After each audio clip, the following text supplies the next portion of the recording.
Voilà, nous allons aborder la deuxième partie de cette émission avec justement les académies sur le continent. Et puis nous ferons aussi un petit focus sur notre ami et ancien pro du Bénin, Jimmy Adjovi Boko. Et dans la troisième partie de cette émission, nous parlerons des clubs d'Europe, les clubs les plus riches et puis encore un autre focus, mais cette fois-ci sur le Paris Saint-Germain. Nous avons nos invités avec nous, Alain Fabien qui est regardé un peu partout dans le monde. On le regarde plus que nous encore, les autres invités. Et puis attention, votre femme, si vous dites des bêtises, elle va vous tirer les oreilles. Alain. Absolument. Grâce à elle, vous avez l'occasion de m'avoir toujours bien maquillé pour une Fabien. C'est aussi important de le mentionner. Pour justifier que j'étais vraiment en train de travailler à la télé. On ne sait jamais. Exact. Nous avons Karim Baldé, jeune journaliste guinéen, toujours avec nous. Et puis Samy, journaliste sportif du Maroc. Le dossier après ce jingle.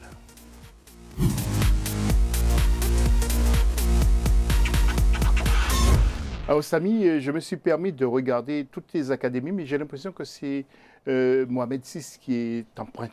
Oui, c'est vrai. C'est vrai que l'Académie Mohamed VI fait beaucoup de bruit au Maroc. C'est un projet qui date de 2002, il me semble.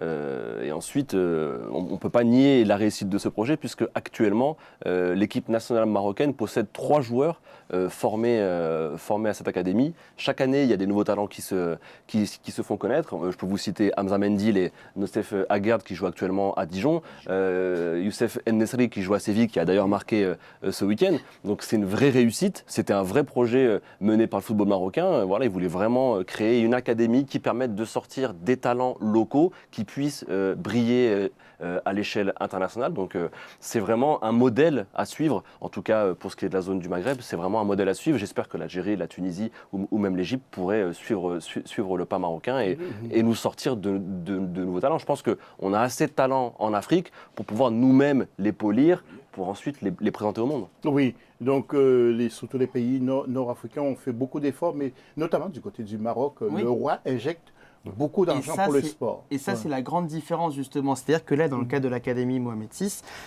l'État s'investit.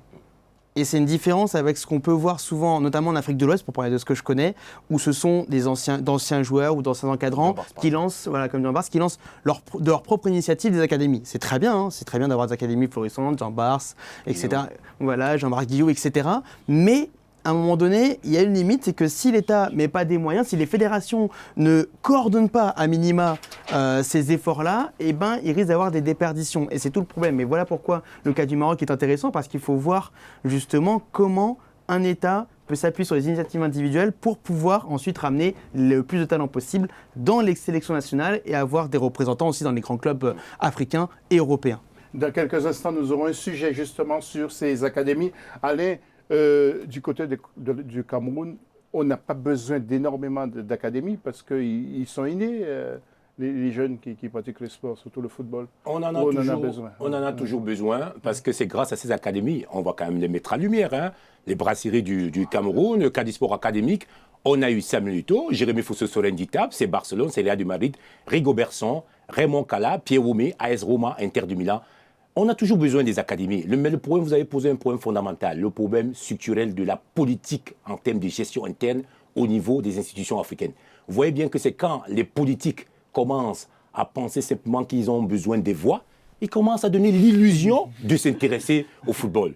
Et comme dit souvent Joseph-Antoine Bell, quand vous avez la vision illusionniste du football, on dit vous vous êtes trompé. Et quand vous vous trompez, ça veut dire que vous ne savez rien faire de ce qui concerne le football.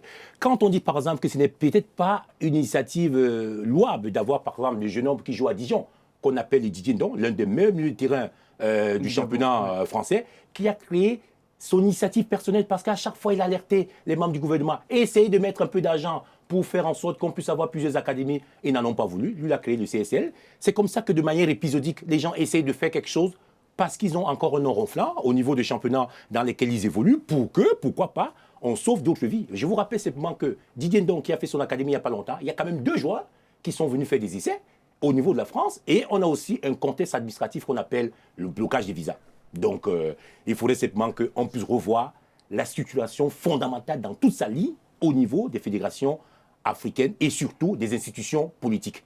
Et c'est comme ça. Et utiliser quand même les joueurs, parce que c'est important quand ils sont en activité, qu'eux, ça doit être la marque. Mais quand ce sont les propres joueurs qui dépensent des sous, c'est parce que les autres ne font rien. Et ils ne peuvent jamais se permettre de ne rien faire parce que les institutions sont comme on dit souvent, abonnés absentes. Merci Alain. Et regardons justement ce sujet de Nathalie Mo sur les académies. Le continent africain regorge de nombreuses académies de football, dont les plus importantes sont la Kadi Sport Academy, l'école de football des brasseries du Cameroun au Cameroun ou encore l'académie de football d'Yamba du Sénégal. Ces écoles de football africaines ont formé de grands professionnels comme Samuel Eto'o, Rigobert Song et Idrissa Gueye, entre autres. Qui a commencé aussi avec l'éclosion des académies. Ces académies se calquent au fur et à mesure que le temps passe sur des schèmes et des schémas européens. Ces académies sportives installent de véritables équipements pour former les jeunes recrues et prennent souvent en compte les programmes scolaires des jeunes joueurs généralement âgés de 12 à 18 ans. Seulement, certaines d'entre elles sont sujettes à controverse à cause notamment de malversations financières ou encore de trafic de joueurs. Les présidents de clubs ne font pas une répartition saine au sein de leur équipe pour développer davantage l'infrastructure ou alors la structure même d'où vient le joueur.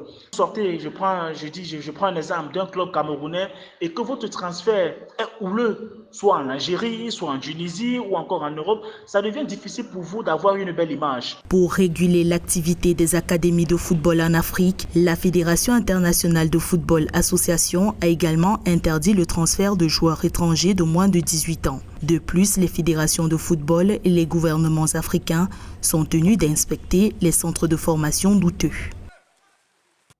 Alors, Samy, les plus réputés, c'est Côte d'Ivoire avec la SEC Mimosa, Génération Foot, Diambars et puis Mohamed VI. Mais il y a d'autres. Bien sûr, il y en a d'autres. En ce moment, au Maroc, par exemple, il y a une mode. Beaucoup de grands clubs professionnels décident de fonder leur propre académie en Afrique. Et donc, sur le sol marocain, on peut trouver d'ailleurs, il me semble qu'on avait déjà reçu Hicham Guédoura, qui est actuellement responsable de l'académie de la Juventus au Maroc. Il y a une académie de Barcelone, il y a une académie d'Arsenal, il y a une académie du Real Madrid. Les grands clubs européens ont compris que le talent et les forces vives se trouvent en Afrique. Donc, ils adjoignent des moyens financiers, une vraie structure et aussi un vrai suivi, parce que ce n'est pas que le talent qu'il faut polir, il y a aussi l'éducation du jeune homme. C'est un tout. Une formation, ce n'est pas qu'une formation footballistique, c'est aussi une formation de vie. Donc voilà, ils ont compris que voilà, il y avait un vrai potentiel et c'est une très bonne chose pour l'Afrique. Et je pense que d'autres pays africains devraient aussi, se pencher vers cette sorte de collaboration, puisque voilà, c'est du gagnant-gagnant, puisque les talents sont pris en charge et les finances viennent des grands clubs européens. Donc c'est tant mieux. Avant de retrouver Karim, que nous n'avons pas beaucoup entendu justement, écoutons Abdel Aswan, entraîneur de club que vous avez vu dans la première partie de cette émission et qui nous dit ce qu'il pense de ces académies. Alors, c'est une alternative, l'académie, hein, mais moi, je suis un peu sceptique sur l'académie, puisque c'est quand même un petit peu un château de sable, hein, un château de cartes. Bon, on essaie de mettre des mots, on essaie de mettre des terminologies. Académie, ça fait un peu plus bling-bling. Mais derrière, c'est souvent des entraîneurs locaux. C'est souvent la même procédure, en tout cas la même organisation.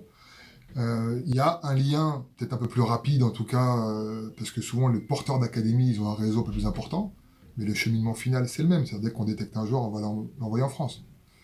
Donc c'est juste peut-être une détection un peu plus rapide pour le joueur.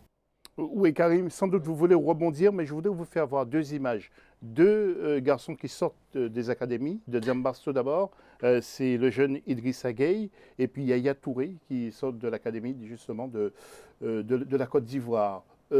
Est-ce que vous voulez rebondir sur ce que nous disait justement Abdel? C'est intéressant ce qu'il disait, il parlait de château de cartes ou château de sable, peu importe la terminologie, mais c'est là la limite finalement des académies, des initiatives personnelles. Tu parlais tout à l'heure de Didier Ndong, effectivement, joueur en activité, qui lance son académie. Mais pour avoir une académie fiable, parce que c'est ça aussi dont il est question, il faut avoir de bons encadrants. Et ce n'est pas toujours facile de trouver des bons encadrants. Certains ont leur propre réseau, et c'est ce qu'il dit justement à juste titre. Certains ont leur propre réseau qui leur permettent d'avoir des formateurs locaux, etc. Mais comme on a un déficit de formateurs aussi sur le continent, d'une manière globale, hein, bien sûr, après je ne parle pas de tous les pays, mais de manière globale, on a un déficit de formateurs de bon niveau. Donc forcément, il y a un moment où la rigueur se perd finalement. Et donc, est-ce qu'on peut sortir vraiment de jeunes joueurs des académies? On peut, mais c'est de la préformation. C'est-à-dire qu'après, quand ils arrivent dans des clubs, c'est un peu la suite de leur formation. D'accord. Notamment dans les clubs africains. Mais c'est vrai que il y a une certaine limite à ça. C'est-à-dire qu'un joueur, il aura ses propres capacités physiques, il aura ses aptitudes, mais après, pour peut-être être meilleur tactiquement, par exemple, il aura besoin d'une étape supplémentaire. Et ça, cette étape supplémentaire-là, on ne l'a pas encore, la plupart du temps, dans les académies. Exactement. Merci pour cette précision, Karim, parce que c'était très important. Guedioura, par exemple, avant de passer la parole à Alain, il aurait pu être au service du Maroc. Pourquoi Guedioura. Vous avez parlé de... Oui, Hicham Guedioura qui gère l'académie de la Juventus à Rabat. Oui. Donc oui, après oui, mais c'est vrai que... Vous avez parlé d'un ancien joueur tout à l'heure là, non Non, je parlais d'un jeune Marocain qui était déjà venu ici sur le plateau d'Africa 24. Je croyais que vous parliez d'un ancien joueur qui... Ah, Guedioura, non. Justement. D'accord. Alain, vous, que pensez-vous? Est-ce qu'on sort beaucoup de jeunes joueurs, beaucoup de futurs pros, sauf peut-être Idrissa Gueye, Yaya Touré, ils sont rares. Hein. On sort même des joueurs qui jouent dans la rue. Parce que quand j'ai discuté avec Jean-Luc Sonon, Luc Sonon a dit qu'il jouait au football aux Antilles, il jouait pieds nus. On l'a ramassé dans la rue, on l'a amené ici. Au Brésil, c'est comme ça. Hein. Non, oui, mais enfin, au Brésil, c'est comme ça. Il y a quelque chose qui a été annoncé sur le plateau. José, la nature a roué du vide. Vous dites aux gens de mettre des cordons de la bourse pour créer des vraies académies, pour détecter des grands talents. Les gens, ils font rien. Et vous créez une animation ponctuelle, les gens essaient de jouer au football, il y en a qui détectent. Le football des détections, c'est comme, on parle souvent de la paronomie, c'est comme une invocation, comme une provocation et comme une convocation. À partir du moment où vous avez ce qu'on appelle l'animation sportive, parce que je ne peux pas les appeler des académies, parce que ça obéit à cette norme, à ce moment, on ne sait jamais, tout peut arriver.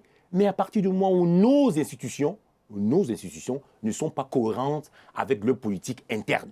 Vous n'allez pas reprocher à un jeune joueur qui est encore en train de jouer, qui est en activité, de pouvoir essayer de tendre la main. Samuel Eto'o l'a fait, Didier Ndong le fait même très bien. Et d'ailleurs, il nous a invités au Gabon de pouvoir suivre son académie avec toute l'équipe d'Africa 24 où il a dit qu'il répondra exactement à notre invitation ici pour pouvoir développer exactement pourquoi n'avoir pas attendu les membres du gouvernement pour pouvoir le faire. Et il voudrait vous dire qu'il a connu une précarité abyssale, que lui ne devait même pas être footballeur, il devait être autre chose. Et que de là, si lui ne pense pas à une espèce de solidarité agissant de tendre la main, ne serait-ce que les gouvernants accompagnent, il n'imagine même pas ne pas le faire. Donc voilà, c'est ce qu'on doit mettre en lumière. Mais on ne le met pas assez. Et c'est pour ça que je vous disais tantôt et José, on dirait que les Africains sont réfractaires à ce qui est extraordinaire. Tout ce qui est bon, ils ont peur de ce qui est extrêmement positif. Et il faudrait qu'à travers la meilleure chaîne du monde Africa 24, c'est important de le préciser, qu'on change les modes de pensée. On va essayer. Allez, on va essayer. Et vous essayez plutôt très bien. Oui. Et justement, nous allons repartir sur le continent avec le portrait d'un garçon qui a marqué le football français. Il jouait à Lens. Notamment, il s'agit de Jimmy Adjoviboko qui a formé Diambars avec notamment Patrick Vieira qui entraîne Nice en ce moment et Bernard Lama. Son portrait avec Lefty Ounouf. Né le 22 décembre 1963 à Cotonou au Bénin, Jean-Marc Adjoviboko alias Jimmy a un parcours atypique. Il a fait des études dans l'aéronautique et a travaillé dans la compagnie aérienne Air France pendant quelques années avant de devenir footballeur professionnel en France et en Écosse où il a terminé sa carrière dans les années 90. Il a été par la suite capitaine de l'équipe nationale du Bénin. Reconverti en entrepreneur sportif au terme de sa carrière professionnelle, Jimmy a préalablement fait des études de commerce. Afro-optimiste, il partage ses expériences et outille les générations montantes sur l'économie et les métiers du sport en général en Afrique et au Bénin. L'Afrique et le Bénin aussi ont tous les ingrédients qu'il faut pour que l'industrie du sport puisse se développer. Mais il faut pour cela qu'on y travaille et qu'on crée les conditions pour que cette industrie naissante se développe. En vue d'une éclosion au plus haut niveau des viviers des sportifs africains, Jean-Marc Adjoviboko propose plusieurs perspectives, notamment la mise en place d'infrastructures ou encore la formation des cadres administratifs et sportifs. Un vecteur de création d'emplois dans le secteur du sport en général et du football en particulier, jusqu'ici inexploré. C'est un professionnel du sport qui a pu utiliser les valeurs sportives pour se muer à la fin de sa carrière de sportif en chef d'entreprise. L'ancien international béninois a engrangé plus d'une trentaine d'années d'expérience dans le football. Co-fondateur de l'Institut de football Diambars au Sénégal, mais également de différentes marques, il fut nommé en France au Conseil présidentiel pour l'Afrique depuis août 2017. Le 23 janvier 2020, Jean-Marc Adjoviboko est nommé conseiller technique du ministre des Sports du Bénin. Voilà, messieurs, vous avez 1 minute chacun pour débattre encore sur cette histoire d'académie. Et Karim, on commence par vous. Je reprends un peu ce que disait Alain Fabien tout à l'heure. Les académies sont là, les volontés sont là, pardon. Les volontés des joueurs, d'anciens joueurs. Tout est là pour que l'Afrique avance, pour que d'autres joueurs africains émergent. Eh bien, ils sont réfractaires encore. Tout est là. C'est pas ils sont réfractaires, c'est les autorités sont réfractaires à mettre des moyens ou, dans le cas du Gabon par exemple, et dans le football gabonais, je sais qu'il y a beaucoup d'histoires, ils sont réfractaires à apporter... Est-ce qu'ils foncent les portes aussi? Ils défoncent, pour les portes pour aller voir les ministres c'est compliqué. Tout à l'heure, on parlait avec Samy aussi du côté, voilà, il faut avoir des relations, etc.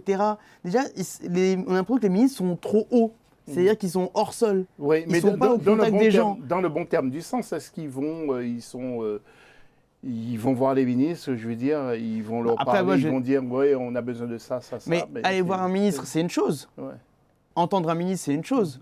Mais le ministre qui, lui, agit derrière, ça, c'est autre chose. Et c'est là aussi la difficulté. Et ça demande beaucoup, beaucoup d'investissement en palabres, etc. et pas toujours récompensé au final. Mais ce qui est compliqué, c'est de tomber sur un gouvernement à l'écoute et qui ne va pas servir ses intérêts personnels et qui va plutôt servir les intérêts de l'État et du football du pays. C'est là le véritable problème. Et moi, je suis pour ces académies. On le voit, les effets sont bénéfiques. Et je pense qu'il n'y a pas de honte aussi même d'apprendre. D'ailleurs, je pense que nos formateurs gagneraient aussi à être formés par peut-être des Européens, des grands clubs, et essayer de transmettre ce savoir. Ce serait une bonne chose. Comme ça, on formerait nos jeunes, mais on formerait aussi nos formateurs. Je pense que vraiment, c'est une situation win-win pour tout le monde, et elle devrait perdurer en Afrique. Oui, allez, moi, je pense que les anciens pros devaient être vraiment au service des jeunes, mais bon, ce n'est pas vraiment le cas.